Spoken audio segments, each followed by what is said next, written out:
Ok, cool. Bonjour à tous. Merci d'être là pour cette fin de journée de vendredi. Je sais qu'il faut du courage et du coup, on a déjà eu la petite intro. Je vais vous parler de comment, surtout faire un gros retour d'expérience de comment travailler dans une équipe qui est distribuée. Et vous allez voir que quand je dis distribuée, c'est vraiment dans le terme du mot. Donc pour donner juste un petit peu de fond, mon histoire, c'est que moi je suis un dev à la base qui a grandi dans la région grenobloise. Donc là, la photo, c'est moi qui l'ai prise un jour où il faisait beau quand je suis allé au ski. Donc pour ceux qui connaissent, c'est la vue depuis Champs-Rousse et on voit Grenoble en contrebas. Donc ça fait un peu plus de 2 ans maintenant, quasiment 3, que j'ai voulu expérimenter quelque chose de différent après avoir toujours bossé dans la région. J'ai voulu passer au full remote, tout simplement parce que j'ai voulu prendre un poste en fait qui avait pas vraiment dans la région. J'ai basculé pour un poste de Cloud Developer Advocate. Alors déjà, c'est un club qui est assez fermé. Il y a peu de postes ouverts en France, même si ça tend à se développer.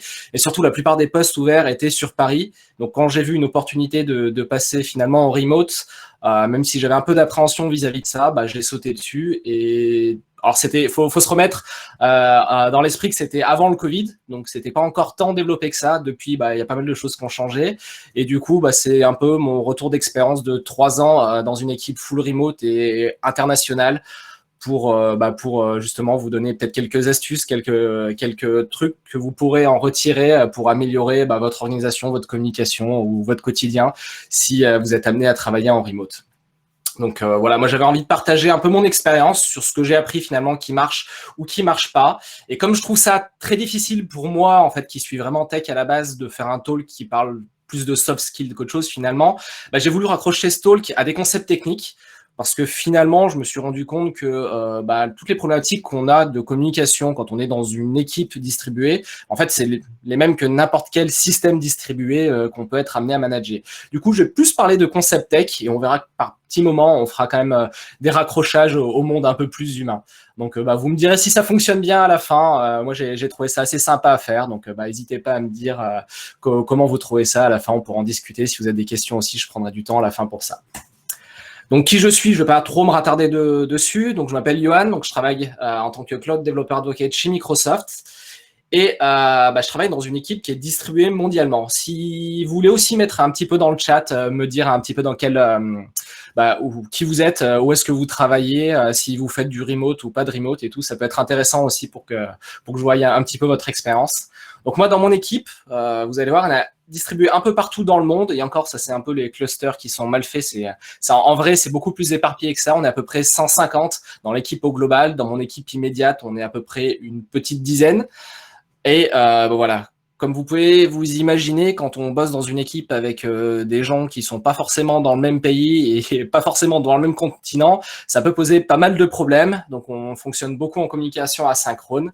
Et la vérité, c'est que ce talk va surtout parler finalement de modèles de communication qu'on peut avoir, donc beaucoup d'asynchronisme, comment on fait en sorte que ça marche bien, en plus de mon retour d'expérience. Et j'espère que à travers ce retour, je vais peut-être vous donner des idées de choses que vous pouvez mettre en place au sein de vos équipes.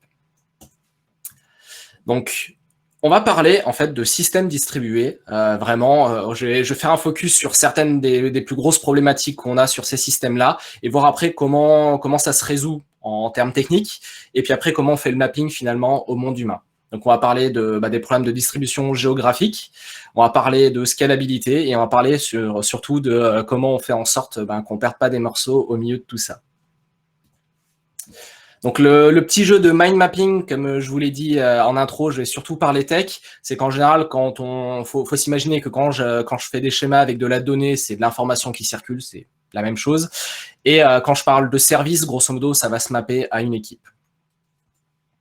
Donc quand on parle de problématiques de distribution géographique, on a plusieurs problèmes qui peuvent se poser. L'un des premiers problèmes, c'est le problème de latence. Finalement, on veut aller récupérer une information, on va aller faire une requête à un service pour récupérer de la donnée.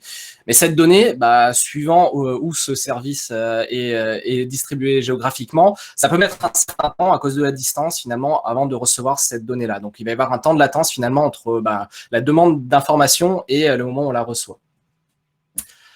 Du fait de cette latence, on va induire aussi des problèmes de synchronisation. Il peut y avoir que le temps que justement une donnée soit transmise d'un service A et soit répliquée jusqu'à éventuellement un service B pour que les deux soient OK, que je sais pas, il y a une information spécifique qui a bien circulé. Comme il y a de la latence, il peut y avoir un temps où finalement les deux services et pas le même état, et finalement pour la même information en interne, en tout cas ils ont une info différente. Du fait de ces problèmes de synchronisation, on amène un truc encore un niveau au-dessus qui peut être un problème de cohérence finalement. Parce que comme on peut avoir à un moment donné des données sur le réseau, comme on peut avoir des données qui circulent à tout moment sur le réseau du fait de cet asynchronisme, à deux moments B, si on va demander des informations, une donnée à un service A et un service B, et que le service B n'est pas encore synchronisé parce qu'il y a eu des changements côté A qui n'ont pas été répliqués, on peut avoir deux informations finalement contradictoires qui vont se retrouver à un instant T sur le réseau. Donc, comment on résout ces problèmes finalement de distribution géographique de base, j'aurais envie de dire. Donc, plusieurs solutions. Alors, il n'y a pas une solution à chaque fois qui est absolue. C'est toujours pareil. En général, c'est toujours un ratio entre finalement quel problème on veut résoudre. Voilà une solution possible, mais qui vient avec certains inconvénients. Donc voilà, je vous propose quelques solutions en général qu'on met en place pour résoudre ces problèmes qu'on peut avoir de latence, de cohérence et de synchronisation.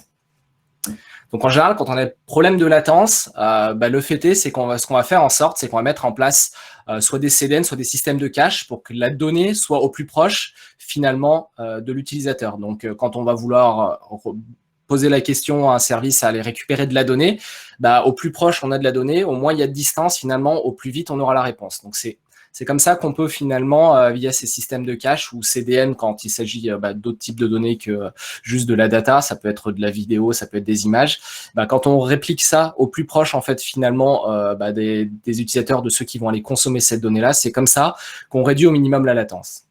Donc on l'annule pas complètement, on la réduit. Une autre façon de réduire la latence, c'est lorsqu'on a besoin d'aller récupérer de la donnée à plein d'endroits, sur plein de services différents. Finalement, plutôt que d'aller faire les requêtes une à une et d'avoir autant de problèmes de latence que de requêtes qu'on aura fait, on peut aussi essayer d'aller trouver via un service, via un autre système qui va aller agréger cette donnée-là, où finalement, on va demander à un seul système toutes les informations dont on a besoin, et on va récupérer un agrégat de toutes ces données-là en une seule fois. Ça réduit peut-être pas forcément la latence dans le sens où on va peut-être avoir une requête qui va prendre un peu plus de temps que que chaque requête individuelle pour chaque service, mais au total, cette agrégation-là permet d'avoir toutes les informations d'un seul coup et éviter aussi d'avoir des informations partielles, ce qui peut être aussi utile parfois. Un autre problème qu'on essaie de résoudre, c'est le problème de cohérence. Et pour ça, il n'y a pas 50 façons, quand on veut être absolument sûr on n'a pas deux informations contradictoires qui circulent à un instant T, c'est de passer par une forme de centralisation. Donc ça peut être si on a une donnée qui est absolument critique et qu'on ne veut pas qu'on puisse avoir une info contradictoire à ce moment-là, ça passe par une centralisation ou à minima avoir justement, lorsqu'on met des bases de données au milieu de ça, une base de données qui est la base de données principale et qui va servir de référence finalement à toutes les autres lorsqu'il y a de la réplication qui est introduite derrière. Donc voilà, ça va passer par une certaine forme de centralisation pour être sûr que tout le monde est finalement à la même page lorsqu'on va les récupérer, demander la couleur ici d'une donnée particulière. Maintenant, pour ce qui est de la synchronisation, j'ai fait exprès de le garder à la fin parce qu'en fait, finalement, on n'a pas vraiment de moyen, lorsqu'on parle de système distribué, de résoudre finalement ce problème de synchronisation. On a bien quelque chose qui s'appelle des transactions. Alors, vous avez sûrement déjà manipulé des systèmes de transactions dans une base de données. Dans un système distribué, on a un système qui fonctionne plus ou moins la même chose. Ça veut dire que lorsque on va aller demander une information et qu'elle doit être propagée à plusieurs infos, on va d'abord vérifier. Finalement, on fait via un système un peu, je simplifie un petit peu, mais on va aller vérifier que la donnée a bien été propagée à tous ceux qui doivent avoir l'info à cet instant T. Et finalement, on interdit tous les autres qui voudraient éventuellement demander de l'info ou faire des modifications sur cette information-là, d'aller les faire tant que on n'a pas eu la validation du premier changement ou de la première requête de données. On bloque tous les autres. Donc, c'est pas forcément quelque chose qui fonctionne bien justement à l'échelle distribuée. Donc, c'est pour ça qu'on évite autant que possible d'avoir à effectuer des synchronisations. Et en général, on essaie de repenser ce besoin finalement de synchronisation en détournant le besoin par quelque chose de différent. Donc maintenant, ok, là je vous parle de système, je vous parle de données, je vous parle de services. Comment on essaye de traduire ça finalement au monde humain derrière? Alors, si en face des solutions qu'on tente d'apporter sur des plateformes techniques, comment ça se traduit finalement en termes de personnes déjà au sein d'une équipe? Alors, pour ce qui est des caches, des CDN, l'équivalent, ce serait finalement selon le type d'info qu'on veut. Alors, par exemple, si on a des informations techniques à demander, la personne la plus appropriée, je ne sais pas, je suis développeur dans une équipe, lorsque j'ai besoin d'avoir une information, une confirmation technique, ça va être mon team lead, le lead technique, quel que soit le rôle, comment vous l'appelez, ça va être la personne qui va être à même à vous donner l'information normalement, ou au moins essayer de prendre une décision lorsqu'il y a des décisions à prendre au plus rapidement possible. Le manager, c'est comme un espèce de cache finalement local pour tout ce qui est ressources humaines. Lorsque vous avez des questions, il va tenter d'y répondre. Il n'aura pas toujours l'information. Voilà, on a des cache-mises parfois. C'est pareil avec les personnes. Et le PM, alors c'est un rôle qui peut prendre différents noms. Chez nous, on appelle ça des programmes managers. En fait, c'est des personnes qui vont travailler de manière transverse à plusieurs équipes. Et leur rôle, tout simplement, c'est de savoir exactement lorsqu'on va demander finalement, on a besoin d'aller chercher une information qui est dans une équipe autre que la nôtre. Par exemple, je sais pas, moi je travaille dans une équipe de dev pour produits, l'équipe qui est en charge de l'authentification des systèmes, j'ai des questions à poser, mais je sais pas à qui je dois aller la poser. Donc en fait, les PM, c'est un rôle transverse finalement à plusieurs équipes en général qui connaissent bien les différentes équipes avec lesquelles ils sont en relation. Et leur but, c'est tout simplement de dire, ok, tu veux chercher telle info, il faut que tu ailles demander à telle personne. Et éventuellement, c'est eux-mêmes qui vont aller demander telle personne, qui vont éventuellement faire le setup des meetings s'il y a besoin, voire qui vont aller carrément ramener l'info s'ils en sont capables, d'aller ramener la réponse à la question qu'on peut avoir. C'est la même chose finalement un peu sur tout ce qui est problème d'agrégation, on va retrouver les mêmes personnes derrière. C'est que finalement plutôt des fois si on a des problèmes d'aller pinguer 14 équipes de chaque côté, on va demander au PM, lui il va aller faire les synchros pour vous, aller chercher à droite à gauche et ramener l'information dont on peut avoir besoin. Alors c'est pas forcément un rôle qu'on retrouve dans toutes les organisations, en général c'est dans des grosses organisations. Vous imaginez bien en faisant partie de Microsoft qu'on a beaucoup d'équipes, beaucoup de gens et c'est déjà un problème en soi de savoir à chaque fois à qui parler. Donc c'est pour ça qu'on a des PM qui nous aident. Moi je sais que c'était pareil dans la boîte où j'étais avant, on avait le même genre de problématique. Donc c'est un rôle en fait finalement qui est transverse et qui aide énormément. Après en termes d'outils, si on part dans la deuxième colonne finalement de droite ici, qu'est-ce qui pourrait en fait s'assimiler à du CDN cache? Alors il y a quelque chose qu'on retrouve pas mal justement dans les boîtes, hein, les startups, c'est quelque chose d'assez à la mode. C'est ce principe de all hands. Alors si vous avez jamais eu ça, si vous connaissez pas, c'est le principe où à l'échelle, ça peut être d'un département, ça peut être à l'échelle d'une société carrément. Nous, je sais qu'on en a à deux niveaux, au niveau organisation et au niveau vraiment compagnie, où une fois par mois, on a notre président Satya Nadella qui justement fait un speech qui nous fait un update finalement de comment on avançait sur différents sujets à toute la boîte. Alors après, c'est justement c'est un meeting qui est plutôt dans le sens descendant, à savoir qui donne de l'information à tout le monde. Hein, c'est pour ça que je l'assimile un peu à un cache. Il y a d'autres formats après, quand je reviendrai plus tard, quand on a besoin justement de faire remonter de l'info. Pour ce qui est de l'équipe, alors c'est super important, c'est quelque chose qu'on n'avait pas forcément en place au début dans mon équipe et qui pouvait poser souci, c'est toujours enregistrer les meetings d'équipe pour ceux qui peuvent pas y assister. Ça peut être parce qu'on n'est pas sur la même time zone ou ça peut être parce que tout simplement on a un empêchement, je sais pas, on est malade, on se casse une jambe, n'importe quoi. C'est quand même vraiment pratique de pouvoir enregistrer tous les meetings, ça garde un historique et encore mieux s'il y a des gens motivés pour le faire, c'est pas toujours le cas, c'est de faire un petit peu ce qu'on appelle des minutes chez nous, c'est un peu un résumé finalement des décisions quand il y en a eu ou des sujets importants qui ont été discutés pendant le meeting, comme ça plutôt que si on cherche une info et qu'on sait que ça a été dit à un moment donné mais qu'on n'était pas forcément dans le bon meeting ou qu'on s'en souvient plus, il suffit d'aller rechercher justement dans ce catalogue de résumés, on peut avoir l'info qu'on veut plutôt que de se regarder des heures de meeting pour chercher une info. Donc, ça peut être quelque chose aussi qui est pas mal utile. Lorsque on veut chercher de l'info aussi, alors je sais pas si vous connaissez nohello.com, pour moi c'est la base en fait de tout ce qui est règles de bonne conduite finalement dès qu'on passe dans le monde un peu du chat asynchrone, de la communication d'équipe, que ce soit du Teams, du Slack ou autre. Et effectivement, don't ask to ask, c'est de pas commencer en fait ces messages tout simplement par hello, attendre que la personne en face de vous réponde pour poser la question. C'est faire un message qui est hello machin, j'aurais besoin de toi pour telle information, est-ce que tu peux m'aider? Vous donnez tout le contexte d'un coup, comme ça la personne, plutôt que finalement devoir regarder le message, ne pas avoir le contexte, de dire répondre hello, d'attendre la suite, bon qu'est-ce que tu veux, et finalement tout le monde fait un aller-retour et tout le monde perd du temps, ben, on a le contexte, on est en mode asynchrone, le moment où la personne a un peu d'attention à donner à votre message, ben, elle sait ce qu'elle doit faire, elle sait ce qu'elle doit aller chercher, elle peut vous répondre et vous avez votre info. Donc on évite des allers-retours et c'est quelque chose vraiment, alors tout le monde n'a pas forcément cette habitude-là au début, c'est quelque chose qui se prend, mais vraiment voilà, évitez de commencer par des messages, ça fait peut-être très sympa au début de se dire, avant de poser une question, on fait un petit hello, ça n'empêche pas de dire bonjour, mais bonjour et on met la question tout de suite après plutôt que d'attendre qu'il y ait une réponse finalement en face. Et finalement, c'est un peu la même chose aussi côté email. Je sais pas quelle est votre charge d'email. Je sais que moi personnellement, j'en reçois beaucoup et j'ai beaucoup de mal avec ça. Et particulièrement quand on revient d'une semaine de vacances et qu'on a des centaines d'emails à traiter, le contexte de ah tiens en fait, tu pourrais me répondre à ma question que je t'ai posée il y a 3 semaines.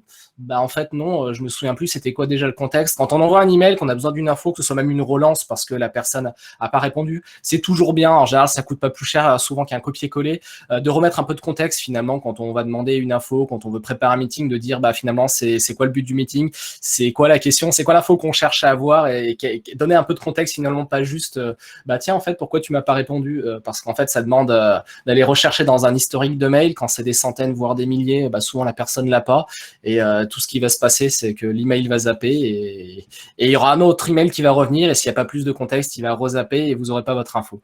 Donc plus il y a de contexte, plus c'est facile de répondre et plus en général on a la réponse rapidement.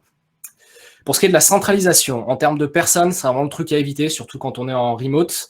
À savoir que bon, moi j'habite dans une région où on fait du ski, il suffit si on centralise une info critique sur une personne, il suffit que je me casse la jambe au ski si c'est moi et on coince, on bloque toute l'équipe. C'est vraiment le truc absolument à éviter. Les single point of failure, on essaie vraiment absolument d'éviter dans tout système distribué. Là c'est pareil, on évite de mettre une personne qui serait un single point of failure dans le cas d'une équipe remote. Pour ça, ça veut dire qu'il va falloir passer par de l'écrit souvent. Dans ce cas-là, écrire beaucoup de docs, avoir une centrale, une base de connaissances centralisée type wiki, Confluence pour ceux qui aiment se faire mal aussi. Enfin voilà, n'importe quel système où on peut finalement partager de l'information, la mettre en commun et surtout la rechercher après de manière pratique. Ça va être quelque chose aussi vraiment d'assez indispensable pour que on soit sûr que tout le monde soit à la même page. Si on travaille, je sais pas, sur un document de design, il faut qu'il soit partagé avec l'équipe et que pas chacun ait sa version dans son coin. Enfin voilà. Un backlog, c'est une forme aussi de centralisation d'informations qui est plutôt pas mal pour s'organiser justement sur le travail au quotidien, que ce soit justement du développement ou même ou autre chose. Pour ce qui est des transactions, pour ça, le seul outil qu'on a de bien quand on a besoin de faire passer de l'info de manière vraiment synchrone et de mettre tout le monde à la page, c'est de faire des meetings. Alors, voilà, on le sait, c'est coûteux. C'est coûteux de faire des transactions dans des systèmes distribués. C'est coûteux de faire des transactions dans des systèmes humains parce qu'on doit avoir tout le monde en même place au même moment. C'est encore plus compliqué quand on est réparti sur différentes time zones. Donc, faut le faire vraiment avec parcimonie. Faut essayer de les préparer. Alors, c'est quelque chose qui demande aussi une pratique, mais voilà, faire en sorte de bien respecter les heures de début, les heures de fin. Enfin, il y a pas mal de petites bonnes pratiques à faire sur les meetings. Mais la meilleure que je puisse donner, c'est d'éviter en fait de se poser surtout la question finalement, est-ce que ce meeting-là, ça pourrait pas être un email, et plutôt souvent de poser des meetings, des one-one à des personnes où c'était juste pour poser une question qui aurait pu être répondue en 5 minutes et devoir aller synchroniser pour ça, voire des fois mettre plusieurs personnes en copie pour pas grand-chose. Finalement, gardez vos meetings pour faire passer des infos qui sont vraiment importantes, pour pouvoir synchroniser justement l'info, le partage avec les gens de votre équipe. Et quand c'est des questions simples, en général, essayez plutôt de passer par des emails, passer par du chat ou autre, et d'éviter quand c'est évitable justement, parce que c'est quelque chose de coûteux en temps pour tout le monde. Après, bien sûr, on est des humains. Et ce qui marche pour des machines ne marche pas forcément exactement pareil non plus pour des humains. En particulier, j'en ai parlé, mais le problème de time zone. Alors, c'est pas forcément quelque chose qui va s'appliquer à tout le monde. Je vois que tout le monde n'est pas en France, mais quand déjà dans votre équipe, vous n'êtes pas tous sur les mêmes fuseaux horaires. Moi, j'ai des collègues personnellement, hein, dans mon équipe, on est en France, en Israël, en Australie, au Brésil, aux États-Unis. Je crois que j'ai fait à peu près le tour. Ça commence déjà à faire pas mal et trouver des créneaux pour faire justement des meetings se synchroniser, c'est à peu près impossible. Donc pour ça, voilà, faut se dire que on est des humains. Se parler à distance de manière synchrone, c'est pas forcément simple. Donc, faut essayer déjà d'épuiser toutes les autres alternatives avant. Et surtout, on n'est pas forcément aussi sur, on travaille pas non plus H24. Hein. On a des downtime. Hein. On est des serveurs qui tournent peut-être 8 heures par jour au mieux de manière efficace. Donc, faut savoir aussi se relayer. Faut savoir justement utiliser tous les aspects asynchrones au mieux. Maintenant, on va parler scalabilité, le passage à l'échelle. Donc ça, comment on gère un passage à l'échelle dans un système distribué? Bon, un problème classique, d'un coup, on a trop de demandes. En général, c'est souvent un bon problème finalement d'une certaine façon. C'est que on a un service et d'un coup, on a trop d'utilisateurs qui viennent aller réclamer des données, pousser des données et d'un coup, le service, il saute, il tient pas la charge. On a un autre type de problème, c'est finalement quand on commence à avoir beaucoup trop de services, quand notre système devient très compliqué, comment finalement on fait communiquer tous nos services les uns avec les autres sans que ça devienne un plat de spaghettis et qu'on comprenne finalement qu'est-ce qui se passe et où doit aller la formation. Donc, deux problèmes les plus communs derrière quand on doit passer un peu à l'échelle. Donc toujours pareil, quelques idées de solutions. Alors, pour ce qui est de la montée en charge, je pense que tout le monde doit être à peu près à l'aise avec ça. J'imagine, on peut soit faire de la scalabilité verticale, c'est-à-dire, je sais pas, votre serveur, il a besoin de plus de capacité, vous mettez un plus gros CPU, plus de RAM, enfin voilà, on met plus de patates pour tenir la charge. Ou alors, autre solution, finalement, plutôt que d'avoir un serveur, on va découper la charge en plusieurs, on va en mettre plusieurs et on va découper la charge et envoyer un petit bout de la charge à ces différents serveurs-là et on va faire plutôt ce qu'on appelle de la scalabilité horizontale. Ça marche aussi en termes d'architecture logicielle derrière. Hein, c'est aussi une partie de pourquoi on fait des microservices. C'est que finalement, si on a un service qui est sous forme de monolithe et qu'on doit faire monter en charge, plutôt que de dupliquer ce gros monolithe n fois, ce qui peut nous coûter très cher ou ce qui peut être aussi très compliqué à faire selon comment ça a été conçu, finalement, on va éclater les différents besoins en différents morceaux et on va faire du coup des microservices. Quand on parle de données et que c'est une base de données par exemple qui tient plus la charge et qui est plus capable de répondre soit en termes de quantité, soit en termes justement de requêtes secondes, on peut faire ce qu'on appelle du sharding, c'est-à-dire finalement plutôt que d'agréger toutes les données au même endroit, on va avoir plusieurs bases et on va la splitter en plusieurs morceaux. Et chaque morceau va être responsable d'une partie des données. Donc après, une fois quand on divise la quantité de données, reste à savoir par quels critères justement on va faire cette division. Ça peut être par exemple par utilisateur, ça peut être par type. Je sais pas, on va mettre tous les avatars ensemble, je sais pas, tous les emails ensemble. Ça peut être par position géographique aussi. Donc voilà, faut trouver un critère pour essayer de splitter finalement les données et ramener ça à chaque fois à des quantités plus raisonnables. Quand on parle après de service, tout service, la communication entre les services, finalement, qu'on veut réduire les problèmes de communication, de latence et tout ce qui en découle, tout ce qu'on a vu aussi avant, une des premières choses qu'on essaye de faire aussi, c'est de découpler au maximum nos services. C'est pas pour rien qu'une des bonnes pratiques, voire un des trucs indispensables quand on fait du microservice, c'est de se dire chaque service a sa base de données indépendante. Parce que sinon, ce qui se passe, c'est que on induit en fait des communications parasites. Par exemple, si on a deux services et que les deux doivent dépendre finalement de la même donnée, mais qu'on a voulu tout centraliser sur une base en se disant qu'on va réduire les coûts ou autre, et on induit finalement un niveau d'indirection. Et si on fait ça, on crée du couplage entre ces deux services-là. Si chacun de ces services-là a une base de données et peut accéder à la donnée de manière indépendante, déjà on fluidifie, on évite de rajouter des routes, de rajouter du trafic sur une route où on aurait pu s'en éviter finalement entre ces deux services-là et on découle ces services pour les rendre plus indépendants et ils vont être amenés à pouvoir aussi évoluer de manière plus autonome et de manière plus facile aussi. Lorsque on a beaucoup d'informations finalement à consommer, à essayer de comprendre. Là, on est plutôt dans des problématiques, on va dire, type big data. Un algorithme qu'on connaît bien justement pour résoudre ça, c'est quand on a beaucoup de données en entrée à traiter et dont on aimerait tirer une information utile. Finalement, l'algorithme de MapReduce, qu'est-ce qu'il va faire? Il va d'abord transformer la donnée brute qu'on a ici représentée par le carré gris en une donnée finalement un peu plus exploitable. Il va y avoir une première étape de tri dans la donnée. Et après, on va avoir justement des systèmes qui vont plusieurs fois faire ce qu'on appelle cette étape de reduce, qui vont récupérer ces différentes informations, ces différentes données, et qui vont tirer l'information vraiment utile de celle qu'on doit tirer à la sortie là. Et finalement, cette image-là, on peut la mettre sous forme d'arbre. À chaque fois, on peut faire ça sur autant de niveaux que nécessaire pour à la fois avoir une info, celle qu'on a recherchée, et ça peut être sur des systèmes énormes où on a beaucoup de données en entrée. Donc maintenant, OK, pour la théorie, on va dire, générale de systèmes distribués, comment on traduit ces problématiques-là au monde humain? Alors, le mapping va être un peu plus simple.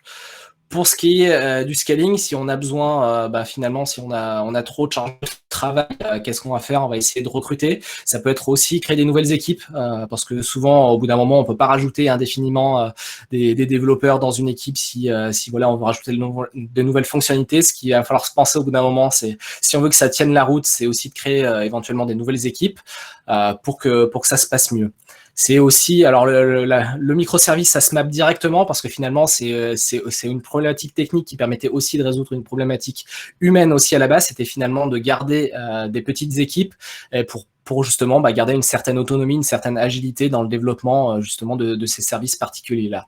Donc garder une organisation finalement qui est très proche, une organisation en termes d'humains pour son entreprise, pour ses équipes, qui est très proche finalement de l'organisation technique qu'on peut avoir pour le développement. En général, c'est quand même souvent une bonne idée. Et souvent d'ailleurs, ce qu'on remarque, c'est que les équipes de dev, j'en ai fait les frais plein de fois, qui essayent finalement de passer à des nouvelles organisations techniques, on va dire, OK, on va faire du microservice, on va faire des trucs super modernes, super sympas, mais derrière, où on doit se taper finalement une organisation hiérarchique à l'ancienne, qui est le gros monolithe, où justement, chaque équipe, finalement, on fonctionne en microservice, mais chaque équipe n'est pas du tout autonome, ne peut pas prendre de décision, et ça doit tout remonter à chaque fois, et finalement, on a une latence énorme là-dedans.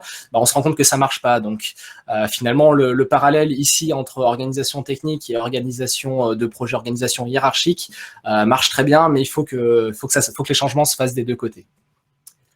Pour ce qui est justement du sharding, c'est là où affecter des spécialités aussi à chaque équipe, ça peut être aussi une bonne chose. C'est-à-dire que chaque équipe va avoir un focus plus réduit, mais elle va être capable de se concentrer dessus, et plutôt que d'avoir une équipe qui va être en charge justement de la mise en place des outils, du développement, du déploiement, de la maintenance de prod, etc. Finalement, répartir toutes ces problématiques-là en différentes équipes, quitte à créer éventuellement des équipes transverses. Par exemple, si je prends l'exemple de Microsoft ou de Criteo où je travaillais avant, il y avait des équipes qui étaient spécialisées pour tout ce qui était outillage de dev, mise en place d'intégration continue. On avait des équipes qui étaient vraiment responsables de tout l'aspect mise en place du monitoring de la prod, etc. Enfin voilà, il y avait tout un tas d'équipes transverses qui avaient vraiment un focus précis pour non seulement décharger les équipes de développement, mais voilà, que chacun puisse vraiment se focaliser sur la partie qui était importante qu'elle devait faire. Et quand je parle de partie importante, finalement, il y a un framework qui marche vraiment bien. Si vous connaissez pas, je vous invite à creuser. Justement, c'est le framework des OKR, des Objective and Key Results. C'est quelque chose qui se développe de plus en plus dans les sociétés. Alors, ça vient à la base, je crois, d'Intel, finalement, qui avait mis cette forme-là pour changer un petit peu l'organisation qu'ils avaient en interne, et donc ça se propage dans pas mal de grosses boîtes. Si vous avez jamais regardé, ça peut être quelque chose d'intéressant à mettre en place. Ça permet aussi d'avoir des focus vraiment spécifiques par équipe, qui sont en général finalement une déclinaison des objectifs qui sont de l'équipe un petit peu au-dessus au niveau hiérarchique, et ainsi de suite. Pour ce qui est de faire du découplage, il n'y a pas de secret, c'est de donner autant d'autonomie que possible à chaque équipe, et c'est ce qui va permettre en général aussi d'aller vite. Et souvent, un des problèmes, c'est quand on peut pas prendre des décisions à son niveau, c'est en général ce qui pose le plus gros souci finalement dès qu'on a besoin d'avancer. Lorsqu'on a des dépendances avec les autres équipes, c'est souvent aussi ce qui nous ralentit, parce qu'il suffit que, je sais pas, si on a une dépendance, on a une autre équipe par exemple qui est en charge d'une API, et on a une équipe front-end, on a beau avoir fini le boulot en avance, si l'équipe qui est chargée de nous fournir fournir les API n'a pas fini, et ben on est coincé et on ne pourra pas livrer. Donc voilà, plus on réduit finalement autant que possible, hein, c'est pas toujours le cas, mais plus on réduit tout ce qui est dépendance, autant technique que finalement comment ça s'appelle, décisionnel sur les équipes, plus on donne d'autonomie, plus ça permet d'aller vite en général derrière.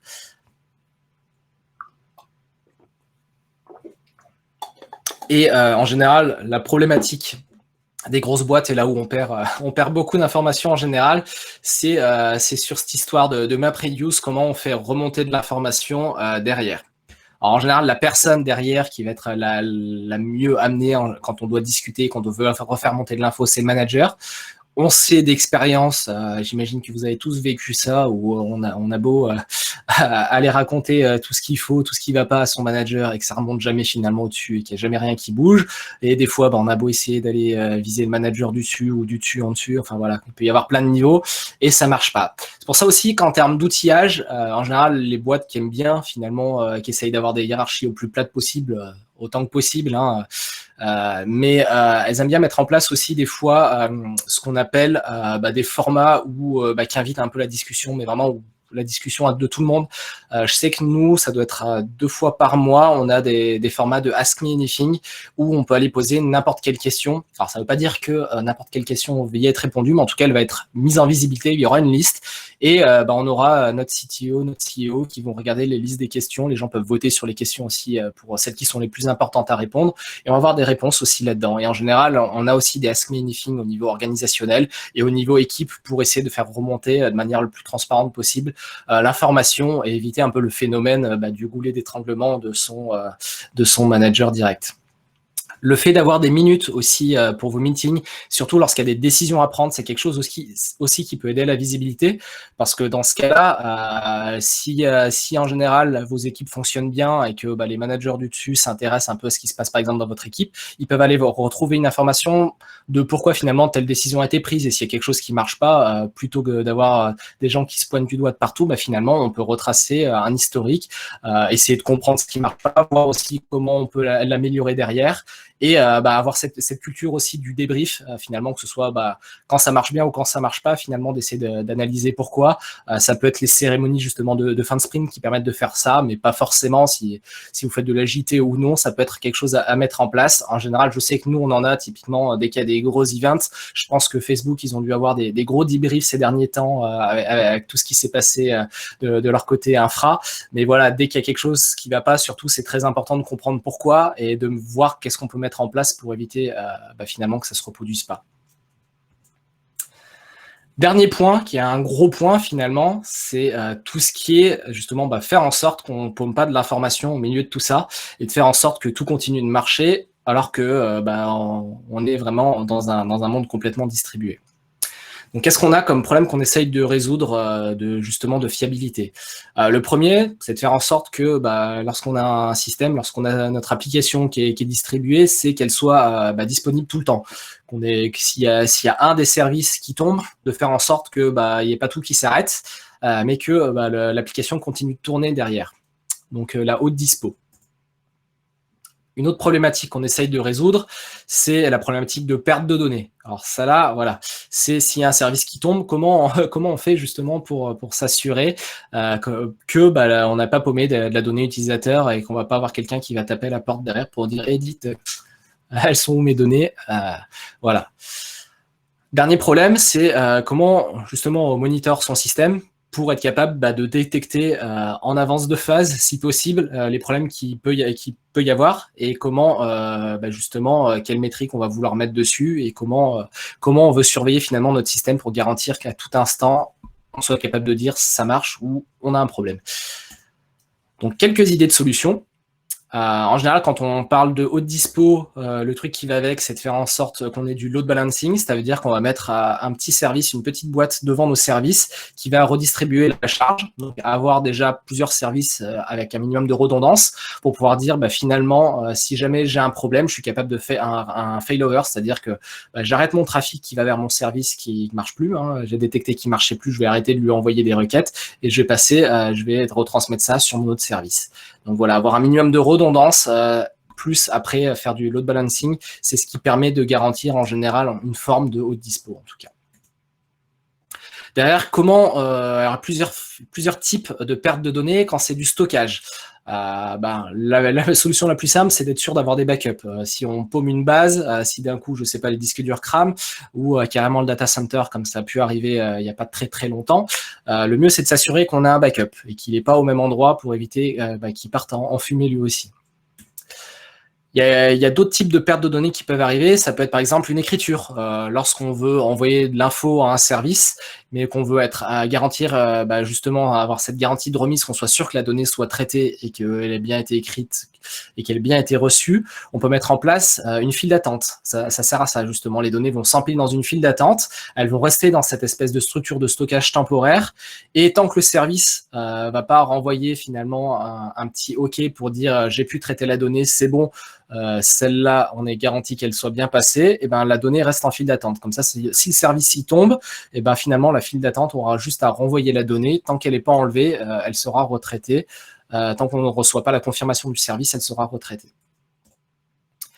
Lorsque c'est de la lecture, lorsqu'on veut une info et finalement elle n'arrive jamais, tout simplement on attend un peu et on réessaye. Donc ça c'est problématique de retry derrière. On fait une demande, on fait une requête, on ne reçoit jamais la réponse. Bon, ok, il y a peut-être un truc mal, le truc s'est peut-être perdu en route, et ben on réessaye en espérant que la prochaine se passe mieux.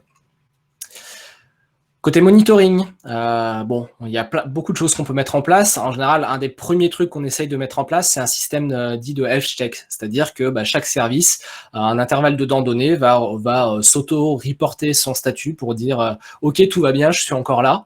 Et comme ça, finalement, s'il y en a qui manque à l'appel, et c'est un petit peu comme comme quand on est en cours et qu'on fait l'appel, si au moment d'appeler son nom, la personne ne répond pas, c'est qu'il y a un souci.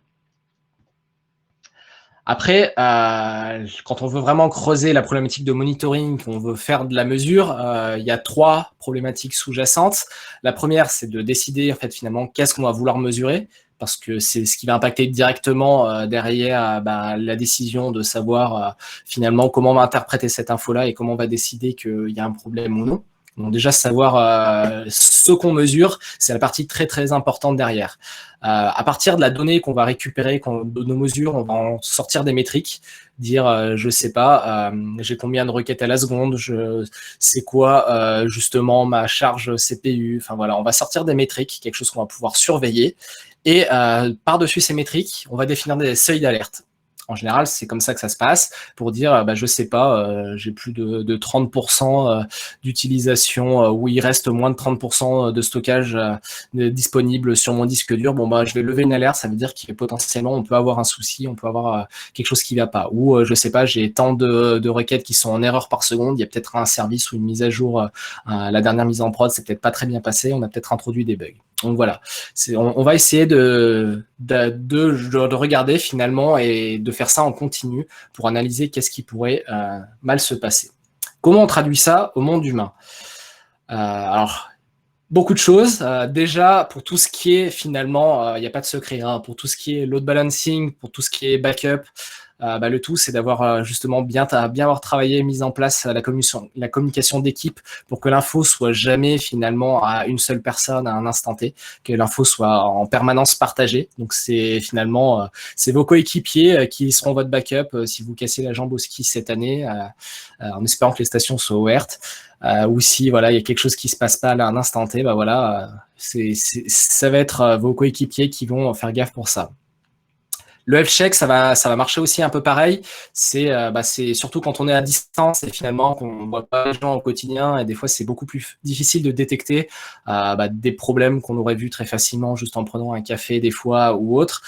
C'est très important. Finalement, au début, ça me faisait un peu bizarre quand je revenais dans l'équipe et que tous les jours, on avait cette petite routine de se dire bon, ça va bien, de se pinguer régulièrement, des fois pour tout et rien, mais juste prendre un peu des nouvelles finalement de ses collègues, savoir si ça se passe bien et s'inquiéter si à l'inverse on n'a pas de nouvelles. C'est aussi le rôle du manager, mais c'est le rôle aussi de tout le monde finalement dans l'équipe, de s'assurer que qu'il n'y ait pas une personne qui va mal, d'autant plus que c'est beaucoup plus difficile à détecter quand on n'a pas la personne 3 chaises à côté de nous. Le monitoring, bon, c'est quelque chose qu'on n'apprécie pas forcément des fois, mais qui peut être très utile et en général qui est mis en place plutôt avec les équipes côté leadership, derrière en tout cas ceux qui vont finalement décider de si une équipe avance bien ou avance mal, et pas forcément dans un sens mauvais, j'ai envie de dire, mais plus savoir s'il y a des problématiques des fois qu'il faut résoudre, justement, s'il y a des soucis de communication, s'il y a des dépendances fortes entre équipes qui gênent finalement l'avancement du projet. Enfin voilà, l'idée c'est plutôt d'essayer d'avoir des métriques neutres pour savoir notre organisation, est-ce qu'elle fonctionne bien ou pas. En termes d'outillage, c'est là où on en a plein. Finalement, pour faire du load balancing, à l'inverse, quand on est distribué, c'est quelque chose qui peut des fois être très utile. Par exemple, quand on a des événements ou qu'on doit assurer du on-call 24 heures sur 24, ça peut être pratique d'être sur des fuseaux horaires différents. Parce qu'au moins on n'a pas à se réveiller à 3 heures du mat si ça arrive, s'il y a un problème qui arrive sur la prod. On peut faire en sorte de répartir justement les personnes qui sont en d'astreinte sur leur fuseau horaire pour que tout le monde puisse faire des horaires plutôt réglo. Ça peut être aussi bien documenté tout ce qu'on fait. Ça c'est forcément, on n'aime pas forcément tous écrire de la doc. Ça se comprend, mais plus on est à distance, plus c'est important malgré tout d'en avoir forme de doc, justement pour être sûr que si le jour où vous n'êtes plus là ou qu'il arrive quoi que ce soit, il y a une doc pour tracer finalement ce qui a été fait et qu'on ne perde pas de l'information. Faire du pair programming, alors ça paraît pas forcément évident lorsqu'on est à distance, mais finalement c'est quelque chose qui marche très bien. On a pas mal d'outils qui fonctionnent bien pour faire ça, que ce soit avec VS Code ou avec les outils d'IntelliJ. Enfin bref, il y a pas mal d'outils qui vous permettent de faire ça, et c'est un très très bon moyen finalement de répartir de l'information, de partager de la connaissance, de finalement aussi rendre le boulot un peu plus sympa que lorsqu'on est tout seul toujours devant son écran toute la journée. Faire des séances de partage, c'est quelque chose qu'on peut faire, qui est peut-être plus facile à faire aussi quand on est tous côte à côte, mais finalement des fois que ça peut être une fois par semaine ou une fois par sprint ou une fois par mois. Enfin voilà, essayer d'avoir un moment où on repartage de l'information en équipe, où on repartage ce qu'on a pu apprendre, quelque chose qui peut être directement lié au projet ou pas d'ailleurs, ça peut être lié avec un truc qu'on a discuté avec une autre équipe. Enfin voilà. Pensez aussi à un truc que moi j'apprécie beaucoup et que je faisais pas forcément au début, et finalement je trouve que c'est vraiment pas mal, c'est quand on part en vacances, faire un petit mail dans ce qu'on appelle de handover, de transmission, pour dire finalement j'étais en train de bosser sur ça, il y a ça qui est terminé, il y a ça qui est en suspens, éventuellement s'il y a peut-être machin qui a posé des questions là-dessus, voilà vers qui l'orienter ou voilà les réponses, et d'essayer de discuter avec une personne en avance pour que si vous avez des choses qui étaient en cours ou des discussions qui étaient en cours avec d'autres personnes, d'autres équipes, que vous ayez un backup finalement identifié, que vous pouvez mettre même des fois dans votre message d'absence, dire voilà, s'il y a des questions sur tel sujet quand je suis pas là, allez pinguer mon collègue ici, je lui ai donné le contexte, donc il saura vous répondre. Donc des fois un petit email justement pour redonner ce contexte-là avant que vous partiez en vacances, surtout si c'est 2 semaines, 3 semaines, ça peut être très très pratique dans des équipes justement comme ça distribuées. Le principe de file d'attente, alors ça c'est pratique, on a plutôt des backlogs qui sont bien faits pour ça, ou des to-do list si on veut faire ça à son niveau personnel. Moi, personnellement, j'ai toujours ma to-do list perso du matin, c'est plutôt pour de l'organisation perso, mais voilà, je fonctionne beaucoup avec ça. Ça permet de dépiler l'info, ça permet de toujours être capable de reprendre un contexte lorsqu'on part des fois, ou lorsqu'on revient, et surtout en termes d'équipe, avoir un backlog commun, c'est ce qui permet vraiment d'avoir cette base centralisée d'informations. Si on n'a pas une info, lorsqu'on envoie un email, lorsqu'on ping quelqu'un sur un chat, ça m'arrive souvent personnellement. Des fois, faut pas forcément se braquer, on ne sait pas, tu vois, des fois si le collègue il est pas là, il a eu besoin d'aller chercher, je sais pas, à ce moment-là, il est peut-être allé chercher ses enfants à l'école. Moi, ça m'arrive souvent que j'ai mes collègues américains qui viennent me pinguer au moment où je vais chercher mes enfants. C'est pas forcément grave. Moi, une fois, j'ai un manager qui m'a dit, Marek, qui m'a servi tout le temps, c'est-à-dire que si j'ai un email finalement que j'ai raté, si c'est important, de toute façon, la personne reviendra me redemander, et c'est vrai que ça se retrouve, quoi. Si on a raté un mail, c'est pas forcément la fin du monde. Le manager qui me disait ça, quand il revenait de vacances, il avait des fois 1000 ou 2000 emails à traiter. En général, ça partait direct à la poubelle. Et comme ça, voilà, ça faisait resurfacer tout ce qui était le plus important au milieu de tout ça. Mais voilà, des fois aussi, essayer différents canaux, parce que des fois, l'email, c'est pas forcément le truc préféré d'une personne, ou justement parce qu'elle a trop d'emails, des fois juste un une petite question reposée gentiment sur un chat, c'est peut-être plus pratique pour elle. Enfin voilà, on a tous nos préférences aussi, donc des fois juste essayer différents canaux. Sur les health checks, il peut y avoir pas mal d'outils, donc bon, pinguer ses collègues, discuter avec eux, c'est le truc de base sympa. Mais derrière aussi, je sais qu'avant passé un temps dans mon équipe, on avait toutes les semaines, on envoyait un petit status report, 3 choses qu'on avait fait dans la semaine, des problèmes si on en avait, et des choses genre une anecdote sympa d'un truc fun qu'on avait pu faire dans la semaine qu'on voulait bien repartager. Ça donnait un bon esprit d'équipe, ça permettait de suivre aussi s'il y avait des soucis et de savoir aussi finalement ce sur quoi les autres bossaient, ce qui n'est pas forcément toujours évident de suivre quand on les a pas côte à côte et qu'on discute pas non plus tous les matins au café. Voilà, ça permet de suivre, ça permet de voir des opportunités aussi, des fois de travailler en commun, des fois juste voilà des petits points comme ça. Avoir aussi des sondages réguliers. Je sais que nous, on en a régulièrement aussi pour savoir finalement si tout va bien.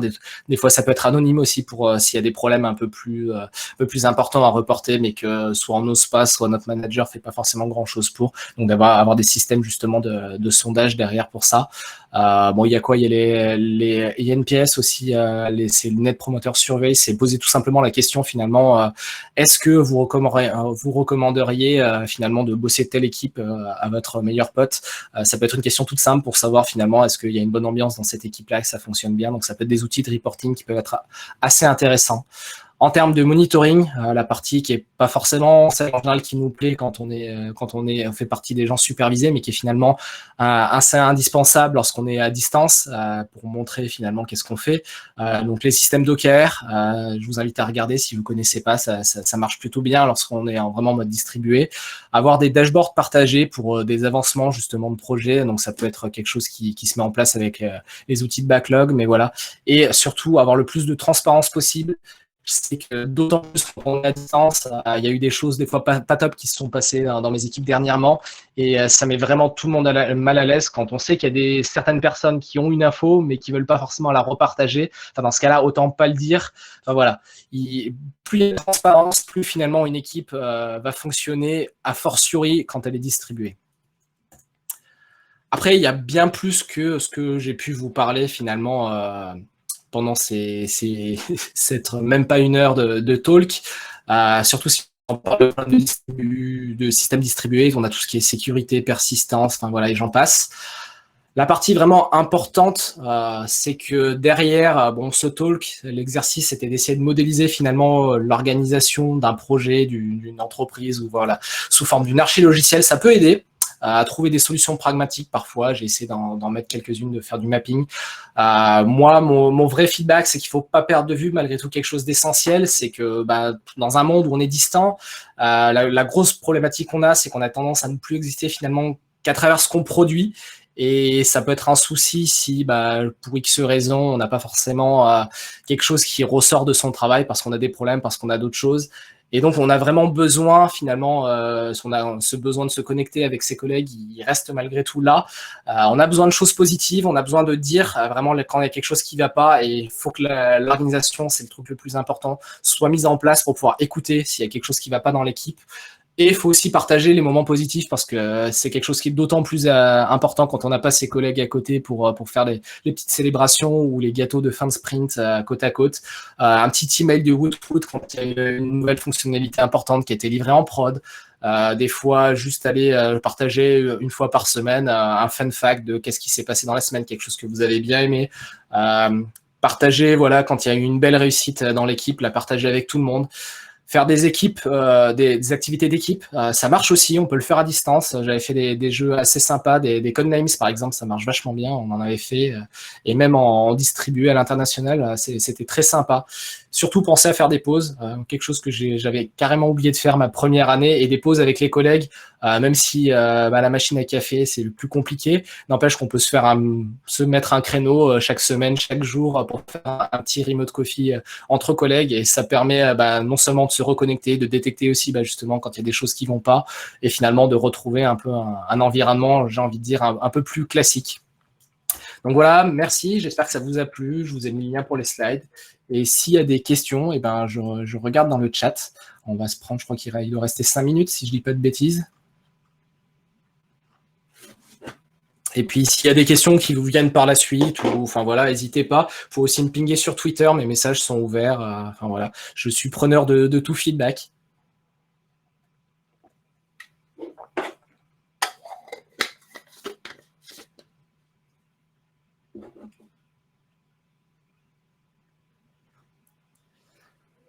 Bah, écoute, Merci Johan, en tout cas de m'avoir écouté. Je pense que tu as été très clair vu qu'il n'y a pas de questions. J'ai partagé dans le chat le lien feedback. Comme ça, tu pourras retrouver, si certains t'ont écrit, tous les commentaires. Oui, c'était un peu dense. Désolé pour un vendredi soir, je sais que ça pouvait être un peu costaud, mais...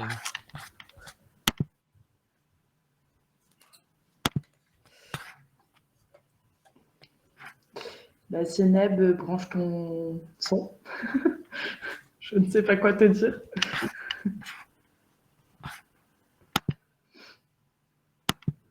Et bien, s'il y a la comparaison avec de l'archilogiciel fonctionne bien. Ah, content de le savoir.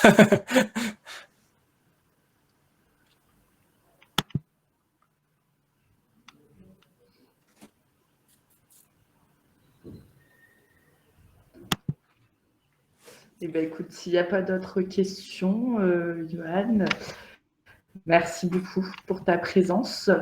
Et rendez-vous à 16h45 en salle 1 pour la keynote de clôture avec Quentin Adam qui va parler de Claude Souverain. Eh bien, super, merci de m'avoir invité. À bientôt. Merci pour votre présence à tous. Bonne fin de journée ou à tout de suite pour les autres.